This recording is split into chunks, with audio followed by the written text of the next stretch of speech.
So last time we talked about how you're sort of going into this phase of letting go and withdrawing, and it's a difficult phase, and I'm not it's crying this been time. I just got my eyelashes done yesterday. I'm not fucking crying. okay, okay. So yeah, well, let's just talk about it. Let's talk about what's that been like. Mm-hmm. Okay. I am writing my second book, and it opens with a breakup. And I haven't talked to my ex in 4 years, and I never really got an apology. It was sort of sudden and sudden exit and sort of disconnect, and it made me that and some things that happened in the relationship made me really shut down my heart and sexually to anybody. So it's been like 4 years, and I'm like just like weirdly sexually anorexic and just like really freaked out about trusting people and that kind of stuff. Yet my projection will like land on anybody that fucking like looks at me. Like I'm like, now I like this person. You're like, okay, like, but it like lasts like fucking a week, and then I'm like, I don't like them, you know. So the Cipro, I think that I just couldn't write the chapter without crying because I was reliving that breakup, and I was so, and I think the Cipro made me very impulsive. Like it made me feel really impulsive. I could feel it. I was like, oh, I feel like I want to smoke and use, and I'm gonna call this person. And I was like, oh, hoo hoo, and I just did it, and I And I unblocked my know what you're ex talking about, just for our audience, the Cipro is the antibiotic that you're taking for for my your ear, right? infection, And right? Okay. it can make you kind of impulsive and suicidal, and which I definitely went through like 2 days of that, and it can give you hallucinations, which thankfully I haven't had that. Um, and so against everyone's advice, uh, I unblocked my ex and like went at him. Like, surprise, motherfucker, it's been 4 years. Hi! Like, why are you following me on Clubhouse, bitch? Like, we haven't talked in 4 years. Is something you want to say? It was like really, it was really aggressive. And he was like, that was automatic, and I don't have any hard feelings, and I think you're a great woman and you were a great girlfriend. And I guess if I had anything to say, it would be, I'm sorry. And I'm like, sorry for what? I was like so pissed and hurt. And I was also really honest. And I was like, you're the love of my life. Like, I fucking loved you. You were my best friend. And it's like, you just, oh, I could feel it coming. And I said, it's like you flipped a switch and just walked out of my life and just left me holding my dick in my hand with all the rent and all of this pain and never apologized. And I was like, fuck you, brother. I didn't say that, but and he just had a lot of excuses. He was very nonchalant. He was very indifferent. He was very disconnected. He didn't say, I love you, I miss you. I was like, do you ever think about me? Like, I was just like digging for that apology I never got, which is always a fucking mistake. And I was like, blah, blah, like wanting like a really heartfelt apology, or like, you were the love of my life and I fucked up, or like, I'm so glad to hear from you. And it was just like, really, I wasn't really getting what I wanted. And so I kept digging and digging and digging. And then finally he just said, I'm sorry for the way I handled everything. And that was sort of the most I got. And I was just like, he didn't admit to a lot of things. There wasn't a lot of emotion behind it. It was like it never existed. It was like he put it in a box and just shoved it in a closet. And it felt like, I get it's been 4 years and no contact and he's a guy. But I also felt like, did I have a different experience? Like, did you not love me the way I loved you? Like, did we had like our own language. We had a special, like, was that not special to you? Like, are you that emotionally hoary? Like, it was really confusing. And he wanted to meet up, and I was like, you know, part of me was like, maybe I'll see him and I'll be like, ew, I'm over it. Or maybe I'll see him and I'll be like, you know, I just wasn't sure. And he was just very, he's like, come on my podcast. I was like, are you not getting that you fucking devastate? Like, I haven't fucked anyone in 4 years. Like, I weigh 110 pounds still 4 years later. Like, are you not getting what you fucking did? The damage? Are you not getting? He's like, it is your decision whether you wanted to hold on to that. Like, if you wanted, it's your choice to what. I know, I didn't like that at all. It's like, it's your choice. How did that feel when he said that? I felt like, fuck you, like, don't landmark me. Don't fucking pull landmark, motherfucker. Like, you know, you crushed, like, I wanted him. I understand that it is my choice to hold on to a resentment for that long. I get it. You know what I mean? Like, even my father was just like, it's you can't blame him for being miserable for 4 years. Like, you held on to that. And it's like, but I did grief recovery, and I did a 4th step, and I fucking did breath work, and I did, you know what I mean? Like, I did every goddamn thing I could to let it go. And I wanted resolution. I wanted an apology. I wanted closure. I wanted to know what I did wrong. And he's like, you did absolutely nothing wrong. And that's almost worse. And he was like, it just ended. I'm like, no, it didn't just end, dude. Like, your issues came up and you ran away instead of dealing with them.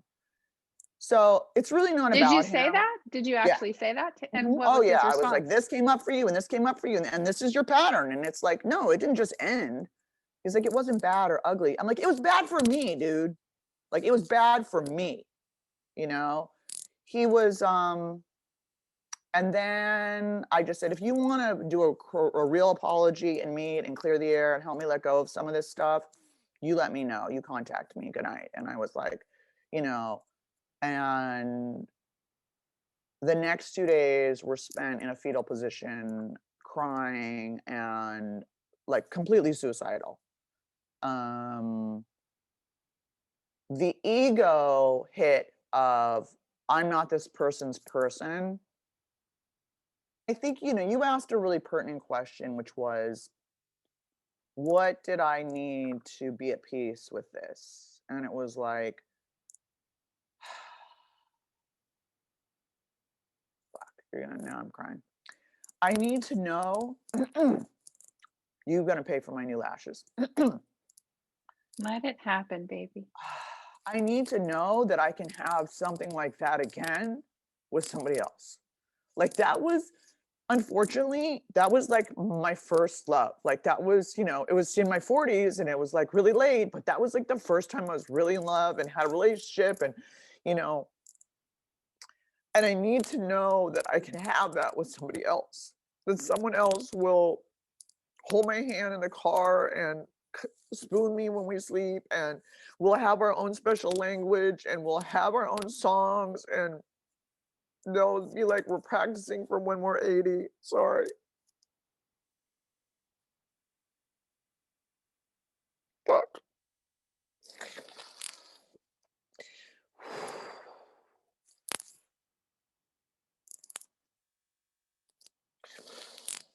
I need to know that I can have that with somebody else. That's the thing. It's like, I felt like that was my chance and I'll never have it again. And I told you, like, a lot of weird stuff started to happen. Like, people came out of like the past and were like, hey, asking me out, and like people were confessing their love, and I was like, what's going on? Like, and you're like, what do you think's going on? I was like, I think you opened the fucking portal to hell is what I think you fucking did. I was like, that's what I think you did. Like, I don't know. Like, what do you think's going on energetically? I'm like, the portal to hell. That's what you just opened. You know, it goes back to what you and I are working on, which is, it's really not about my ex-boyfriend. It's about my mom. And that I keep picking people who will give me the experience that my mom gave me, which is, I'm a workaholic and I'm emotionally unavailable and you're not a top priority to me. And, you know, and for me to be like, love me, see me, hear me, like, here, you know, like, and I keep picking the exact same fucking people over and over and again. I feel that whatever this triggered was deeper than just like a breakup with someone I was with for 2 years. It was like Absolutely. childhood, like primal fucking, like literally I was like, I gotta kill myself. And I was like, okay, let's like take a break here. So I don't know. I And mean, that's part of why it's primal, is because as a child, if our parents abandon us, we could possibly die.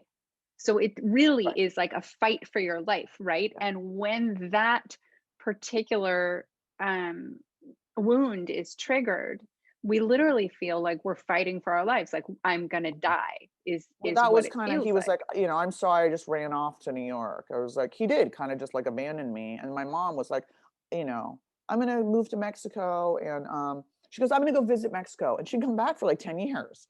So this is exactly like, it was just like, dee, dee, dee, like perfect fucking bink. My ex-husband too, you know, threw me out of the house, left me with nothing, like completely abandoned. And I like had a nervous breakdown. So I don't know what it is, if we're trying to create safety for myself within myself. There we go. See, I'm fucking smart. So that I'm not She's looking for learning that. well. I'm not looking for that in someone else. And so if they leave, my life's still complete. And I'm like, whatever, like next, you know what I mean? But like, despite the fact that It won't be that much like inconsequential, and you might grieve it, you know what I'm saying? mhm, But it also won't be this, I'm gonna die if I don't get you back and there's no replacing you. You see what I'm saying? Like, there's a place in between where, like, yeah, a relationship ends and it sucks and we grieve it and we move on, because we know, and this is part of, I think, what, you know, there's two things here that I think will help you, which is one, healing the mother wound, and we'll work on that.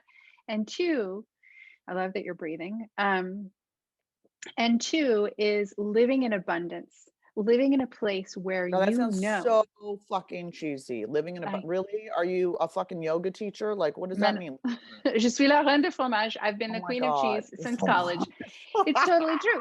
But it's totally true. Living in a place where you understand, and this works when you're dating, and it also works when you're in a relationship, that you understand that the partner you have, you love, you're committed to, and they're fantastic. You delight in them, and if something happened and you weren't with this person anymore, there are other people out there Right. And who can why that's also. very much a scarcity mentality. Like, this is Exactly. it. Like, yeah, totally. Yeah. And it's like, I don't know that there's anything that he could have said that would have fixed this. There's not. But now you know that. So good for you, because your Yeah. I mean, everyone awareness. was, my sponsor and you were like, oh, you weren't so like, oh, but my sponsor was like, no one really kind of wagged their finger. They were like, whoa, like you must have been really high to do something that dumb. You know, it's like you, wow, that was one of your dumber moves, you know, like, um, Well, and part of the that's Cipro. reason. I was like, fuck meth. Have you ever taken Cipro on fucking yerba mate? Like, holy shit. Like, you want to do some Party. dumb shit and buy some jewelry and contact some exes? Like, take Cipro. Like, I was like, want to know what it's like to be manic? Take some goddamn Cipro and have a coffee. Like, I was like, oh, fuck. And I could feel I was going to do it. I was like, oh, I'm doing this. And I was like, don't do it. Don't do it. And I was like, no, I'm doing it. I'm doing it. And I was like, you're fucking dumb shit. Uh, I But kind what of great got, I'm awareness sorry. for you to get to see yourself have that moment of like, don't do it, don't do it. Oh, I was And watching wait, it I'm happen. doing it. It was like a Right. relapse. It was like a relapse. It really It's reminded me exactly of when that. I was going to relapse. I was like, what are you putting a needle in your arm? Like, here, you're calling the dealer. Like, here you go. And I was like, fuck. I could see it and I couldn't, and I didn't call anyone first because I'd been waiting 4 years to do it. And I just knew I needed to do it. So I actually feel like maybe it was a good thing that instinctually I knew like I needed to just kind of and like get nothing back or get back whatever I got. And um What I believe is that each of us has to have our own experience of our powerlessness. Ooh. So that's why I asked you that question. Oh, I was so pissed. I was so pissed. You were like, well, when are you powerless over? And I was like, I don't see it like that. You were like, okay. I was like, I'm telling you, this fucking shit makes me crazy. But I do feel that it was a good thing. And I feel like I needed to, I mentioned it on Instagram and someone goes, oh, trying to wring a fucking dry sponge. How'd that work for you? I was like, not good. Wasn't fucking good. He was on a pedestal and it was like, these are our songs and and now I'm like, oh, that's over and never coming back. And his experience is like, bye. Yeah, that was great. Bye. Like, I'm on, moving on. I've moved on with my life. Like, nice to hear from you. And you're a terrific person. I was like, and so I didn't get what I wanted, but I got what I needed. And now I'm like, I feel like there's a space for someone else. That's amazing, sweetheart. I mean, I think it's amazing that you went through this, and now you're on the other side of it and you can look back and you can have this new awareness and this new perspective about it. And part of what we're doing when we put someone on a pedestal from our past is we are keeping that space closed. Right. We're avoiding making ourselves vulnerable again. So what if we try something a little bit different? Are you open to trying something a little bit different? Yeah, of course. Okay. I shot coke in my neck. I'm open to everything. Amen, sister. Fuck, are you That's what I kidding? love about you, Amy. All right, darling. So here's what I want to do. I want you don't have to look at the camera. You can look behind the camera, or you can look over at a place on the wall. And I just want you to see that little girl. I just want you to let her appear before you. And what's she doing?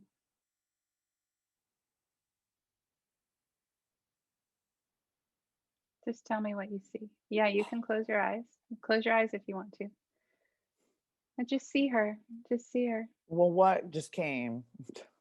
Fuck, I hate you. Was when my mom was a designer when I was a little girl. And I was I was taken to school by nannies and picked up by nannies and taken care of till she got home. And she would come in the door at 7:30 or something. And I would run to the door. This is the first thing that came to my head. And I would run to the door to hug her. And she would say, wait, don't wrinkle my Armani. Like, just let me change clothes first. And I just